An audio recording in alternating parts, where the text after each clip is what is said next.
Hello student. आज हम जानेंगे एक ऐसे क्लासिफिकेशन सिस्टम को जो हर यूनिवर्सिटी में पढ़ाया जाता है। ये है बेंथम एंड हुकर का क्लासिफिकेशन। तो बच्चों जरा सोचिए, आपको एक ऐसे जंगल में छोड़ दिया जाए जहां लाखों अलग अलग तरह के पेड़ पौधे हो और आपसे कहा जाए कि इन्हें आप सही ग्रुप में बांटिए, तो आप कैसे करेंगे? पत्तियां देखकर या फूल देखकर या उनके बीज को देखकर? तो बच्चों 19वीं शताब्दी के शुरुआत में दो महान दोस्त और वैज्ञानिक और बॉटनी के बहुत बड़े जासूस जॉर्ज बेथम और जोसेफ हुकर के सामने यही चुनौती थी। उन्होंने रॉयल बोटानिकल गार्डन में बैठकर करीब 97,000 पौधों की प्रजातियों को अपनी आंखों से देखा, परखा और एक ऐसा सिस्टम तैयार किया जिसे आज हम लोग बेंथम एंड हुकर का क्लासिफिकेशन कहते हैं। तो बच्चों आज के वीडियो में हम रटेंगे नहीं, बल्कि खुद बेंथम और हुकर के चश्मे से पौधों की इस अनोखी दुनिया को देखेंगे और उन्हें समझेंगे कैसे बांटा जा सकता है। तो बच्चों जो फ्लावरिंग प्लांट्स होते हैं वो क्या होते हैं? सबसे ज्यादा डाइवर्स होते हैं। उनका क्लासिफिकेशन भी बहुत डिफिकल्ट होता है। तो बेंथम ओकर ने सबसे पहली बार इनका कौन सा क्लासिफिकेशन किया? नेचुरल सिस्टम ऑफ क्लासिफिकेशन किया। तो बच्चों क्लासिफिकेशन दो तरह के होते हैं। एक होता है आर्टिफिशियल सिस्टम। तो आर्टिफिशियल का मतलब कृत्रिम या नकली नहीं, ये लिनियस ने दिया था। ये बच्चों बहुत ही एक या दो कैरेक्टर्स पर आधारित था, जैसे स्टेमेन के नंबर्स पर। इसके विपरीत बेंथम और उकर ने पौधों के वास्तविक नमूनों का अध्ययन करके काफी ज्यादा लार्ज नंबर में स्टेबल मॉर्फोलॉजिकल कैरेक्टर लिए जो बदलते नहीं है। इन्होंने फ्लावर के स्ट्रक्चर, शेप, सीड, काफी चीजों को ध्यान दिया, एक दो कैरेक्टर्स को नहीं। और उनके बीच में नेचुरल संबंधों को भी समझने का कोशिश किया। तो बच्चों आर्टिफिशियल सिस्टम में केवल एक या कुछ कैरेक्टर्स लिए जाते हैं, जैसे नंबर ऑफ स्टेम, ये लिनियस का सिस्टम था।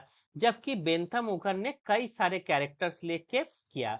तो बच्चों आज का जो इनका सिस्टम है, आज भी अधिकांश बड़े हर्बेरियम में पौधों के नमूने को इसी व्यवस्था के अनुसार सजाया जाता है। इसको क्लासिकल टेक्सोनॉमी कहा जाता है। तो बच्चों अगर इसको देखा जाए तो यहाँ लिखा है वेजिटेबल किंगडम। तो पहले के जमाने में प्लांट या फ्लावरिंग प्लांट्स को वेजिटेबल किंगडम भी कहा जाता था। इसको दो भागों में बांटा गया। एक था क्रिप्टोगैमिया और दूसरा फेनरियोगैमिया। क्रिप्टोगैमिया वो पौधे होते हैं जिसमें फूल नहीं होते, नॉन फ्लावरिंग प्लांट है, जैसे आपके एलगी हो गए जिसमें फूल आपको नहीं दिखते। और दूसरे होते हैं फेनिरोगाम जिसमें आपको फूल जैसे स्ट्रक्चर दिखते हैं। तो बच्चों इसको बेंथम एंड हुकर ने तीन क्लासेस में डिवाइड किया: डाइकोटिलेटन, जिम्नोस्पर्मी और मोनोकोटिलेटन। तो बच्चों सबसे पहले डाइकोटिलेटन की बात किया जाए तो इसके नाम में ही इसका सारा छुपा हुआ है। डाई मतलब दो, इसमें दो क्या होते हैं? इसमें दो कोटिलेटन होते हैं। और इनकी लीफ को अगर आप देखें तो इनमें कौन सा वेनेशन होता है? रेटिकुलेट वेनेशन, जिसमें छोटी छोटी वेन पूरी पत्तियों में एक अरेंजमेंट में फैली रहती है। और मोस्टली बच्चों इसके जो फूल होते हैं वो 3, 4 या 5 के नंबर में होते हैं: ट्राइमेरस, टेट्रामेरस, पेंटामेरस, जिसका मतलब है इसमें जो भी कैलिक्स, करोला, स्टेमेन, गाइनोसियम होते हैं उनके नंबर 3, 4, 5 के रूप में होते हैं। बच्चों दूसरा ग्रुप था जिम्नोस्पर्मी। इसमें बच्चों जैसे हम लोग जानते हैं इसमें क्या होता है? नेकेड सीड होता है, कोई ओवरी या फ्रूट जैसा नहीं होता। तो बच्चों इसको तो अ, हम लोग अभी नहीं डिस्कस करेंगे, इसको जिम्नोस्पर्म के वीडियो में अलग से समझेंगे और इसका वीडियो भी आप चाहे तो देख सकते हैं। तीसरा ग्रुप क्या था? मोनोकॉटिलेडन। मोनोकॉटिलेडन क्या होते हैं? डाइकॉटिलेडन के उल्टा, जिसमें सिर्फ एक कॉटिलेटन होता है। और उनके पत्तों को आप देखें तो उनमें क्या होते हैं? Parallel venation. ये एक ही तरफ इनके भेन्स होते हैं। और ये मोस्टली ट्राइमेरस होते हैं। फ्लावर में, इनके फ्लावर में जो भी अंक होते हैं वो 3 के नंबर में होते हैं। तो बच्चों ये तो क्लास हो गया। इसके बाद इन्होंने क्या किया? डाइकोटिलेडन को सब क्लासेस में बांटा। कौन से सब क्लासेस थे? पहला था पॉलीपिटेली। पॉलीपिटेली का मतलब क्या है? पेटल्स फ्री होते हैं। पेटल्स फ्री होने से बच्चों क्या मतलब हुआ? जो इनके पेटल्स होते हैं वो एक दूसरे से जुड़े नहीं। आप इनके ग्रुप का पॉलीपिटेली का कोई भी फ्लावर उठा ले तो आपको क्या दिखेगा कि इनके पेटल्स आपस में एक दूसरे से दूर है और एक गैप है, पूरी तरह ये फ्यूज नहीं है। और बच्चों एक बहुत इंपॉर्टेंट कॉन्सेप्ट आता है जिसके बेसिस पे इन सब क्लासेस को बांटा गया है। तो बच्चों उसको क्या कहते हैं, ये फ्लावर का पोजीशन होता है। तो बच्चों एक पुष्प में क्या होता है, ओवरी होता है, और उसके मुकाबले जो पौधों के बाकी हिस्से होते हैं जैसे कैलिस, करोरा और स्टेमेन, इसके जुड़ाव के आधार पर पौधों को तीन ग्रुपों में बांटा जाता है, हाइपोगाइनस, पेरीगाइनस, इपीगाइनस। तो बच्चों ये समझने के बाद ही हम लोग इस क्लासिफिकेशन में आगे बढ़ सकते हैं। हाइपोगाइनस का क्या मतलब होता है? तो बच्चों इस प्रकार के फूल में जो ओवरी होती है वो सबसे ऊपर होती है और बाकी भाग जैसे सेपल्स, पेटल्स और स्टेमेन इसके नीचे से निकलते हैं। तो इसको बच्चों सुपीरियर ओवरी कहते हैं क्योंकि ये क्या है, राजा की तरह सबसे ऊपर बैठती है। ये जो बच्चों सरसों है, गुड़हल है, बैगन है, सब में ऐसा ही अरेंजमेंट हम लोग को देखने को मिलता है। दूसरा होता है पेरीगाइनस कंडीशन। इस प्रकार के फूल में बच्चों ओवरी बीच में स्थित होता है और फूल के अन्य भाग किनारे पर लगभग ओवरी के बराबर से निकलते हैं, इसके ऊपर, इसके नीचे से नहीं, बराबर से। तो इसको हाफ इंफीरियर या आधी धसी हुई कहते हैं। आसान शब्दों में ओवरी और फूल के बाकी हिस्से एक ही लेवल पर होते हैं। इसको देखना है तो बच्चों आप गुलाब का फूल देख रहे हैं या आड़ू का फूल देख ले। तीसरा बच्चों होता है एपिगाइनस। ये पूरा उल्टा है हाइपोगाइनस के। इस प्रकार के फूल में थैलमस ऊपर की ओर बढ़कर, बच्चों थैलमस जो होता है वो मॉडिफाइड स्टेम होता है जिससे फूल निकलता है। तो बच्चों इसमें क्या होता है, ओवरी नीचे आ जाती है, छिप जाती है और बाकी सारे हिस्से उसके ऊपर निकले हैं। कभी आप लोग अमरूद का अगर फूल देखें या सूरजमुखी का, उसमें ये दिख जाएगा। तो बच्चों ये पॉलीपिटेली को इसी आधार पर आगे तीन सीरीज में बांटा गया। सबसे पहला आता है थैल्मीफोरी। तो बच्चों इसमें क्या होता है, हाइपोगाइनस कंडीशन होता है। ये रैननकुलेसी और मालवेसी में दिखता है। आगे जाके हम लोग सबको डिटेल में देखेंगे, अभी इंट्रो है। डीसी फ्लोरी में क्या होता है, इसमें बच्चों जो थैलमस होता है वो फूल के एक डिस्क बना लेता है। ये आप रूटेसी और ग्रामिनी में बहुत क्लियरली देख सकते हैं। अगला बच्चों क्या होता है, कैल्सीफोरी। इसमें पेरीगाइनस या एपिगाइनस कंडीशन दिखता है। ये लेगुमिनसी और रोजेसी में ज्यादा दिखना है। बच्चों दूसरा जो गैमोपिटेली था, पॉलीपिटेली तो मैं तीन हो गया, और दूसरा ग्रुप क्या है, गैमोपिटेली। तो बच्चों गैमोपिटेली में क्या है, पेटल्स जो दूर दूर थे अब एकदम करीब है और एक दूसरे से जुड़े हुए हैं, जिसको क्या कहते हैं, फ्यूज्ड कंडीशन कहते हैं। तो बच्चों इसमें भी तीन सीरीज है। पहला है इनफेरी। इनफेरी क्या है, इसमें ओवरी नीचे होता है इसलिए इसको इन्फेरियर ओवरी कहते हैं, उसी से इनफेरी आया है। दूसरा होता है हेट्रोमेरी। हेट्रोमेरी में बच्चों कौन आता है, प्रिमुलेसी या एबिनेसी। और तीसरा आता है बाइकार्पेलिटी। बाई के नाम से ही समझ में आ रहा है, इनमें हमेशा दो कार्पेल होता है। तो बच्चों ये तो कहानी हो गया गैमोपिटेली की। इसके बाद तीसरा ग्रुप आता है, उसको क्या कहते हैं, मोनोक्लेमाइडी। तो बच्चों मोनोक्लेमाइडी क्या होते हैं, तो बच्चों मोनोक्लेमाइडी जो पौधे होते हैं, ये नाम भी मुख्य रूप से बेंथम और हुकर के क्लासिफिकेशन में ही इस्तेमाल हुआ था। तो बच्चों इस शब्द का अर्थ समझते हैं। मोनो मतलब होता है सिंगल, क्लेमाइडी मतलब होता है आवरण या परत। तो बच्चों साधारण फूलों में दो तरह के घेरे होते हैं, बाहर कैलिक जो हरी पत्तियों जैसा जिसे सेपेस भी कहते हैं, और दूसरा होता है करोला जो रंगीन होता है जिसे हम लोग पेटल्स भी कहते हैं। लेकिन मोनोक्लेमाइडी समूह में बच्चों पौधों के फूलों में ये दोनों अलग अलग नहीं होते, इनमें केवल एक ही बाहरी घेरा होता है जिसे क्या कहते हैं, पेरियांथ कहते हैं। ये पेरियांथ को हिंदी में परिदलपुंज भी कहा जाता है। इसमें सेपल और पेटल के बीच अंतर करना काफी कठिन होता है, तो इसमें केवल एक ही घेरा होता है। अक्सर इनमें वास्तविक रंगीन यानी पेटल्स अनुपस्थित होते हैं। इनके फूल आमतौर पर छोटे और हवा द्वारा विंड पॉलिनेटेड होते हैं।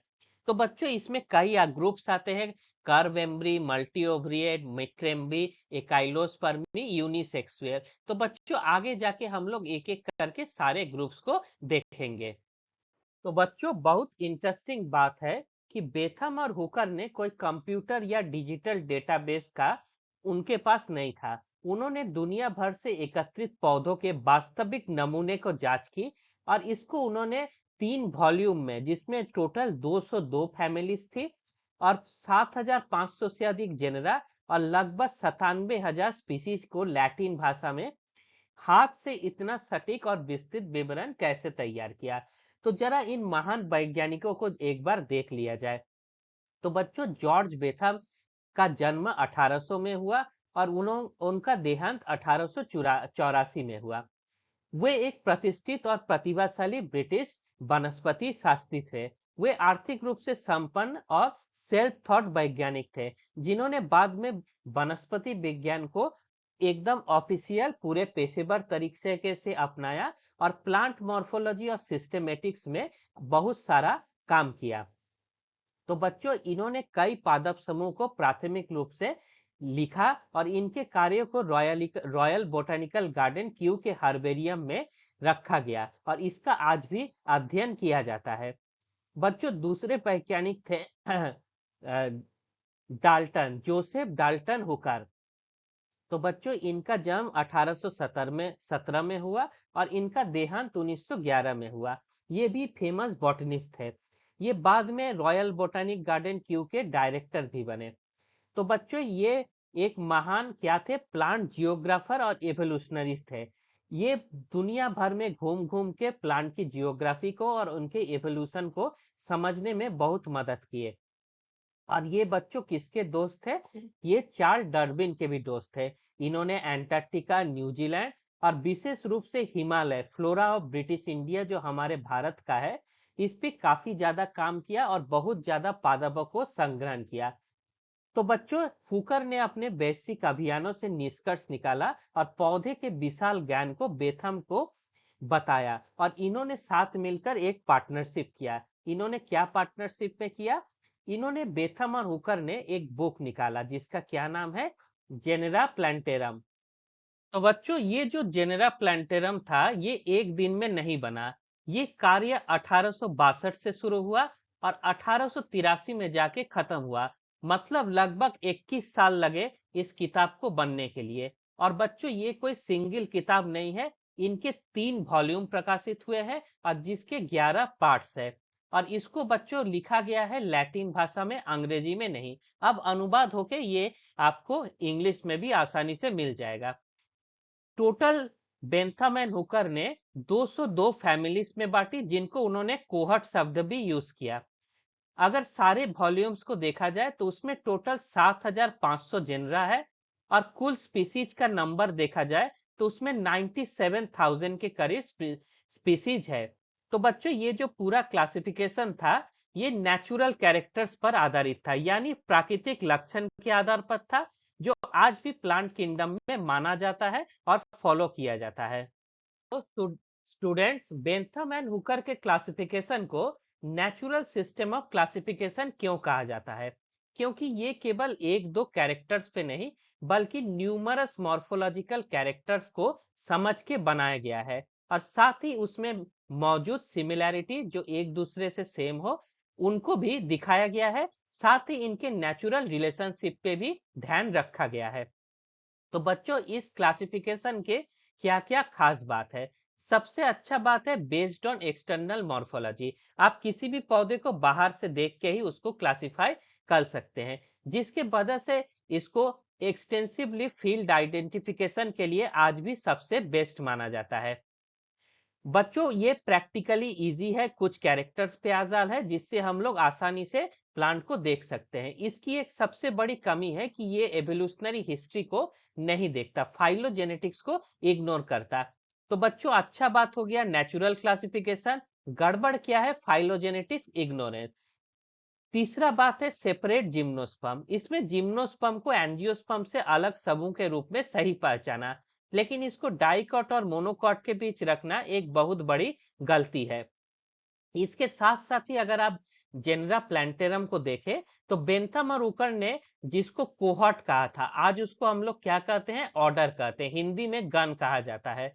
और जिसको उन्होंने ऑर्डर कहा था, आज हम लोग उसको क्या कहते हैं? फैमिली कहते हैं। तो ये काफी इंटरेस्टिंग है कि उन्होंने ऑर्डर को कोहॉर्ट कहा और फैमिली को ऑर्डर कहा था। तो बच्चों, इसका स्कोप बहुत बड़ा है। इससे सारे सीडेड प्लांट और फेनिरोग्राम्स को कवर किया जाता है। बच्चों, इसके साथ ही इसका क्या है? ये फील्ड में पौधों को पहचानने के लिए बेहद उपयोगी है। क्योंकि इसमें ज्यादा कैरेक्टर्स जो है सब आसान कैरेक्टर्स होते हैं, वो मॉर्फोलॉजिकल कैरेक्टर होते हैं। तो बच्चों अगर इसको डिटेल में देखा जाए, इसके डिस्क्रिप्शन को, तो इसमें हजारों जेनेरा और स्पीसीज को लैटिन में अत्यधिक सटीक और सूक्ष्म विवरण दिया गया है। तो बच्चों दुनिया भर में जितने हर्बेरियन थे मोस्टली कॉमनवेल्थ कंट्रीज में, जैसे इंडिया हुआ, यहाँ सेंट्रल नेशनल हर्बेरियम जो कोलकाता है, या फॉरेस्ट रिसर्च इंस्टीट्यूट देहरादून है, उसमें आज भी पौधों के नमूने को सजाना और उसको व्यवस्थित करना इसी सिस्टम को फॉलो करते हैं। इसके बच्चों मेरिट और डिमेरिट को हम लोग लास्ट में डिटेल में करेंगे, लेकिन कुछ इंपॉर्टेंट पॉइंट्स है जिसको हम लोग समझ सकते हैं। इसके मेरिट क्या है कि पादप को पहचानना और हर्बेरियम को अरेंज करना बहुत ज्यादा इजी हो गया है। डीमेरिट क्या है? जिम्नोस्पर्म को डाइकॉट और मोनोकॉट के बीच रखना जो अननेचुरल है। मोनोक्लोमाइडी जो है वो हेट्रोजीनस और पॉलीफिटिक समूह है, जिसमें कई कुल सही से व्यवस्थित नहीं है।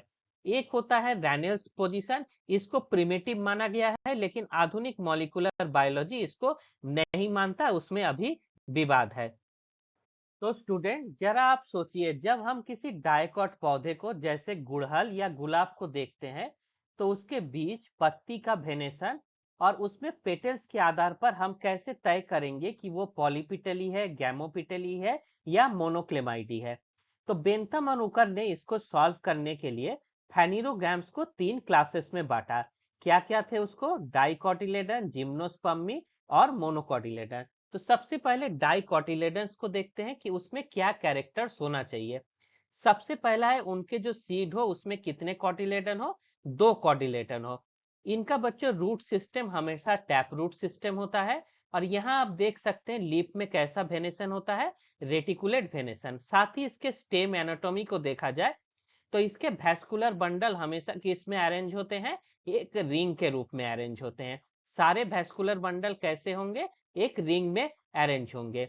साथ ही बच्चों इसमें सेकेंडरी ग्रोथ होता है, और इसका स्टेम क्या होता है? फूलता है। फ्लावर की बात किया जाए तो इसमें मोस्टली जो फ्लावर प्लांट्स होते हैं उनका नंबर 4 या 5 होता है।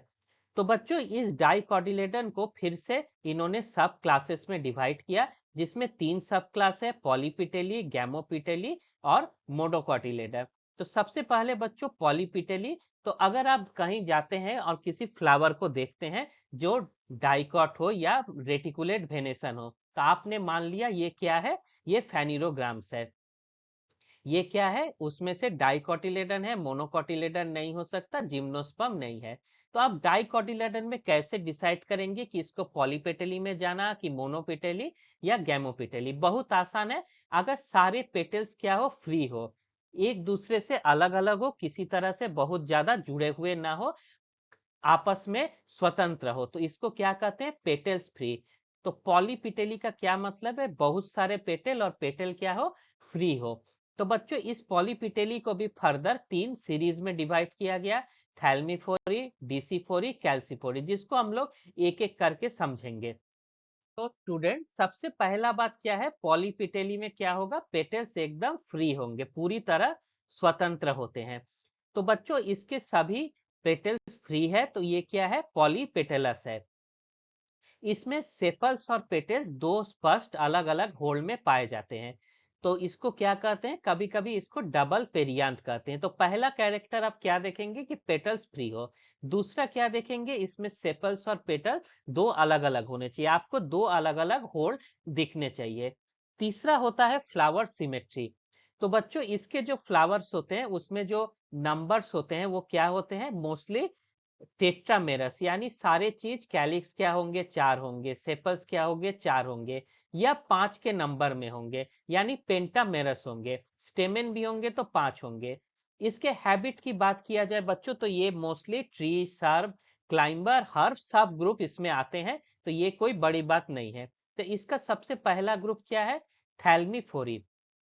तो बच्चों थैल्मिफोरी क्या होता है? तो बच्चों जो फ्लावर निकलता है उसको क्या कहते हैं? उसको थैलमस कहते हैं।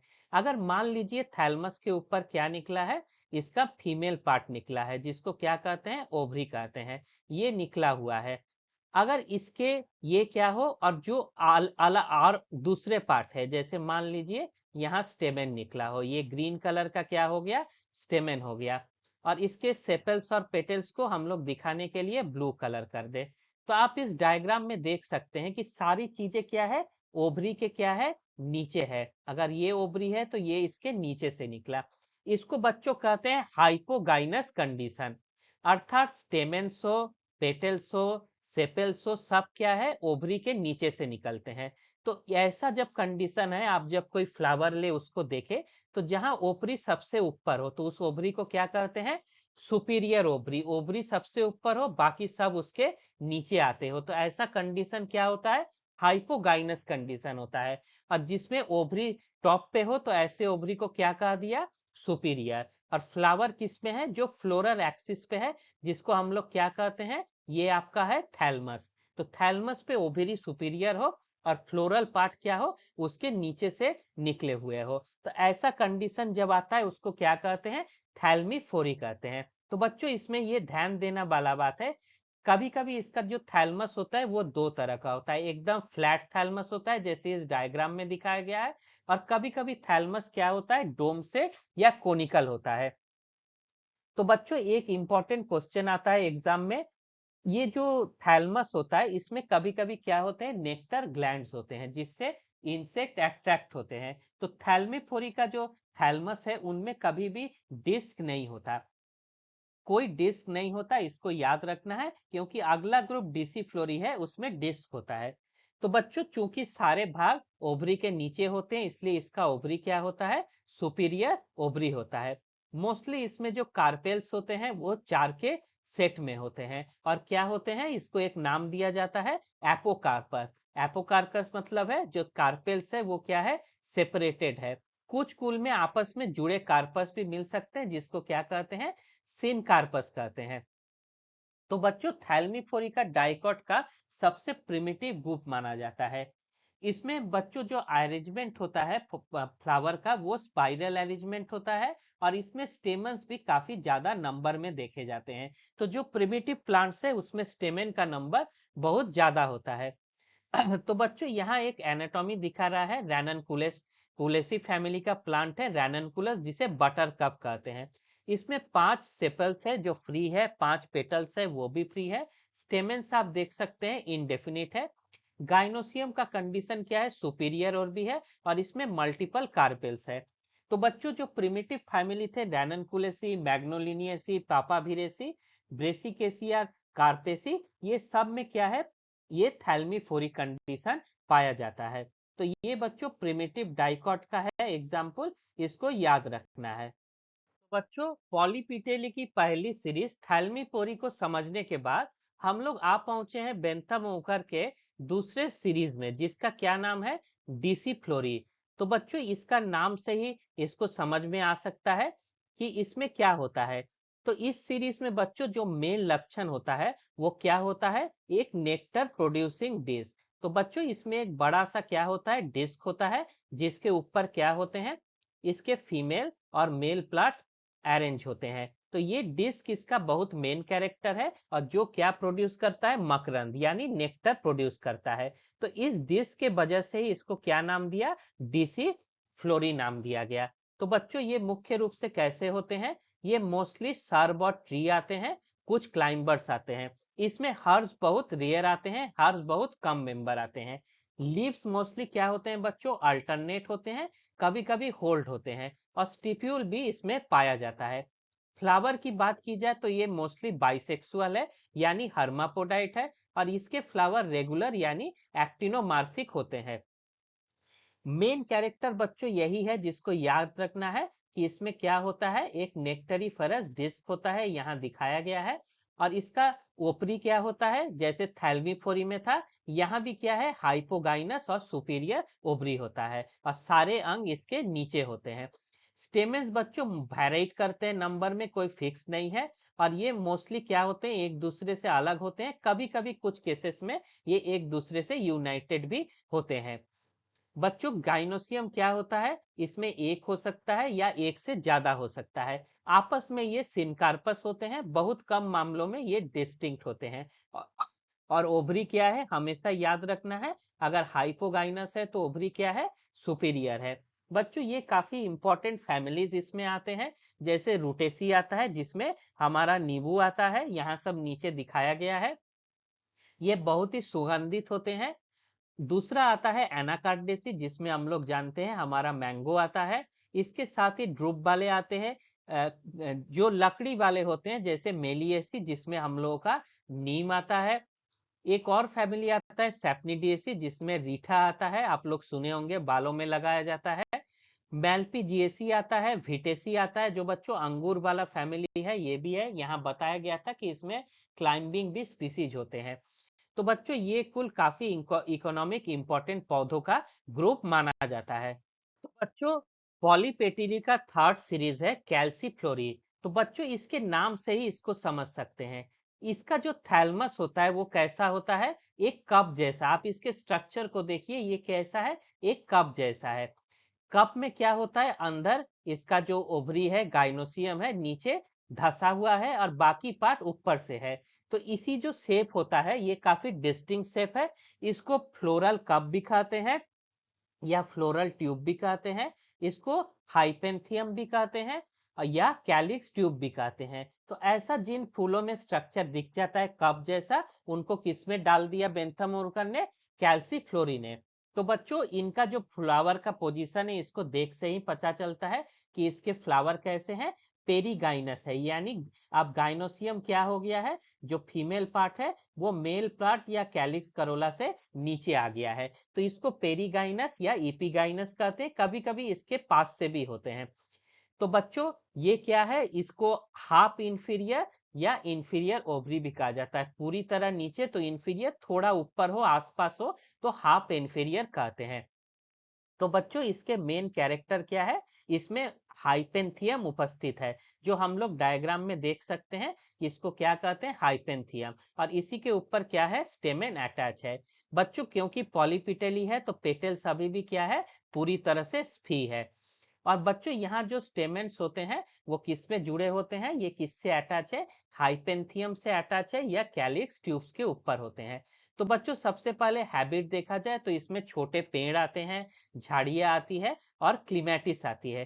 कास्ट क्लीमेटिस उनको कहते हैं जिन जो लताएं होती है, लेकिन उसके जो लता का स्टेम होता है वो थोड़ा वुडी होता है। लीफ की बात किया जाए तो बच्चों इसमें अल्टरनेट बहुत कम आता है। अल्टरनेट होता है, रियरली ऑपोजिट होता है। और इसमें भी बच्चों स्टिप्यूल पाए जाते हैं।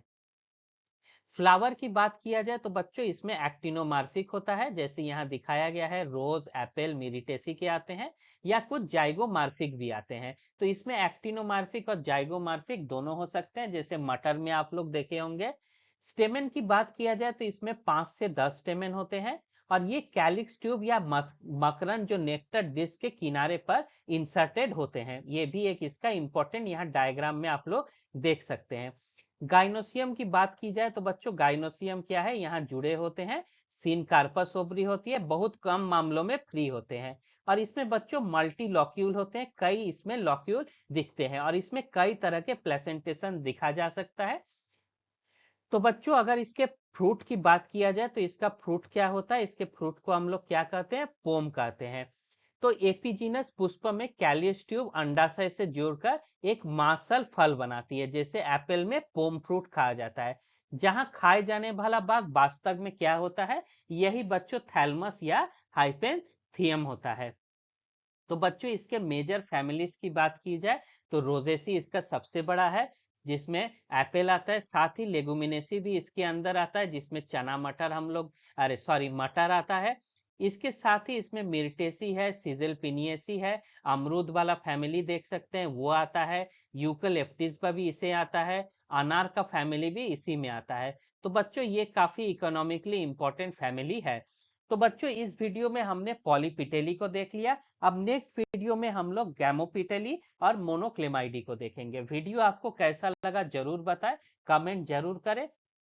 और जो दूसरा वीडियो भी आपको किसी और सब्जेक्ट में चाहिए तो वो भी कमेंट करें, हम लोग जरूर कोशिश करेंगे कि आपके सारे डाउट्स क्लियर हो। Thank you.